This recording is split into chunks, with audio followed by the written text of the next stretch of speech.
Welcome to Unit 6, Weed 6. This unit synthesizes the concepts of the previous two units and lays a foundation for other discussions later in the course. We've been introduced to how the technological changes emerging in the near future may result in the fourth industrial revolution. We have thought about how ethical issues in the information age, the third industrial revolution, may offer unique challenges to our organizations. We will now discuss the juncture of these two events and what it will mean both for our organizations and the world for the rest of our careers.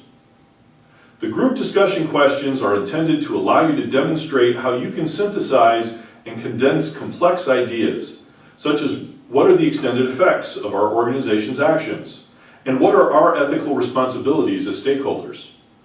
Hopefully you can synthesize those into a brief elevator pitch. The elevator pitch is actually a little longer than a traditional elevator pitch, up to 3 minutes. But we really want to be able to examine your ability to present things verbally. The class discussion questions are designed to allow us to examine if there are any commonalities between our responses and what that may mean for inter-organizational action.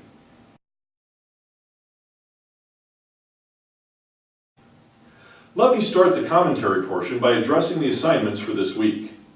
I would start by watching the TED video by David Autor, Will Automation Take Away All Our Jobs? This provides the counter-argument to the non-Mason readings from last week. If one agrees with the assessment that the fourth industrial revolution will displace a large number of workers permanently, it is likely that our current societal and business constructs won't support that eventuality. The remainder of the videos, readings, and audio files this week address how we might deal with that issue. I would start with the AI Institute video, Implications for AI for the Economy and Society. While the audio is not the best, I think it provides the broadest assessment of possibilities.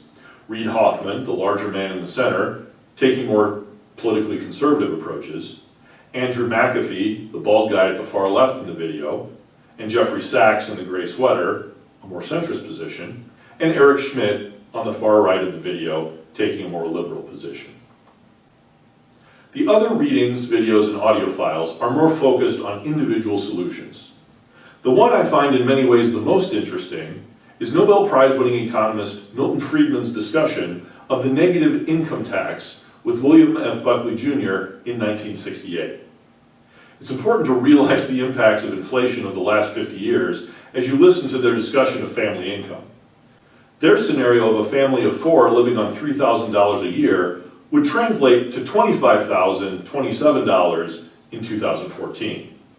And $1,500 a year would be $12,514 in 2014.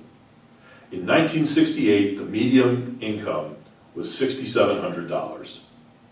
While I encourage you to watch the entire 15-minute video, Friedman explains his premise within the first 5 minutes. A different way to accomplish the same goal, i.e. subsidizing the incomes of those who can't find work, is addressed by Matt Krisloff in the Universal Basic Income story from NPR's Marketplace.